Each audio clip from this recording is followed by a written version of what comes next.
I'm in my hallway. First video in the hallway. Woo. I do have one. It's kind of a question, puzzlement, whatever you want to call it.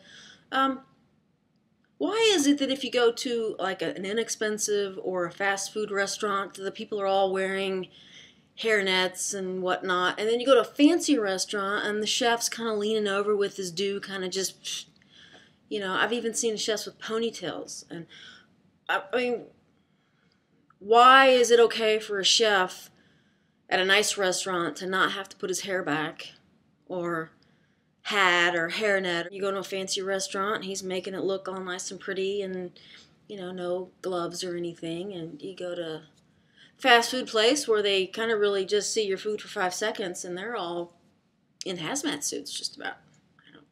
I'm glad. I went to lunch with my family today, and some days you're just not in the mood for all the discussion, and it's always the same. It's always about food. We're eating food, talking about food, and then when we leave, we talk more about food and where to get the next food. And ordering's always a challenge. Not for me. I go in and I want this, boom, thank you.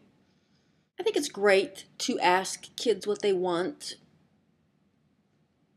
particularly when they can't really read yet. But most kids, I think, they know what they want, really. And when you start throwing options at them, it just seems to make them unable to come up with anything. Giving a kid an option of all 12 drinks and asking them to pick one in a reasonable amount of time is really, it's tantamount to torture for the rest of us at the table, because the kid could probably spend 20 minutes thinking about each drink and which one would be good today. I think you need to say, okay, here are your 3 choices, kid. You got this, this, and this. What do you want? But to give them more choices when they don't answer doesn't help. Really, it doesn't help at all. But then to say, okay, how about this, this, and this? It's just too much for a 5-year-old to handle. Really, they just can't process all those drinks and decide which one they want, which they end up choosing the one they blurted out in the first 2 seconds anyway. I want lemonade. No, well, here's all your choices. Then you can have any one of these fine and dandy 11 choices. And 30 minutes later, no, I think I just want the lemonade.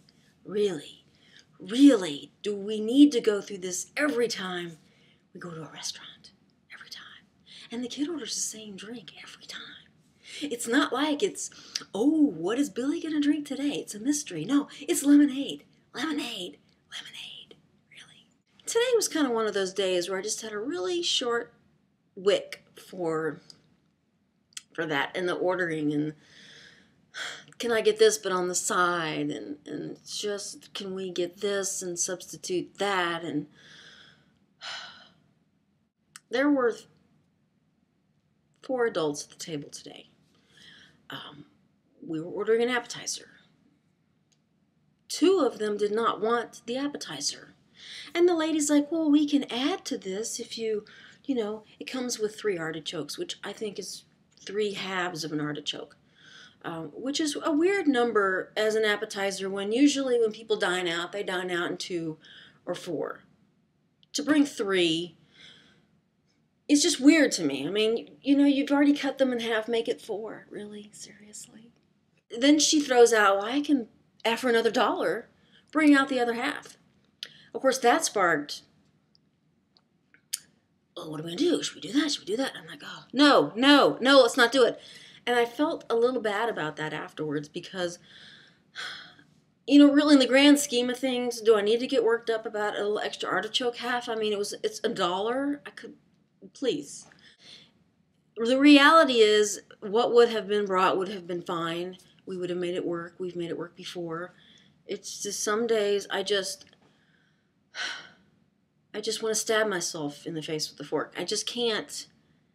I don't know. And Maybe there's something fundamentally wrong with me, that I just can't go to restaurants and endure the 30 minutes of ordering. And it's not a new restaurant. It's not someplace we've never been before. I guess I'm in one of those moods today. Yeah. We went from having lunch to then, can we go here and here and here? And I said, I'll go to lunch. I just don't want it to turn into an afternoon of shopping, because I just can't do it. First of all, I wasn't in the mood to begin with. And then to do all the shopping where we continue to talk about all that. I couldn't do it. Finally, I think my mood got me voted out of the car, because I was dropped off at the house. And here I am. So they're still shopping, and I'm home. I feel a little bad for maybe the way I handled it by getting really quiet. Be that as it may, I'm at home, and yeah, I'm hoping that this afternoon gets better.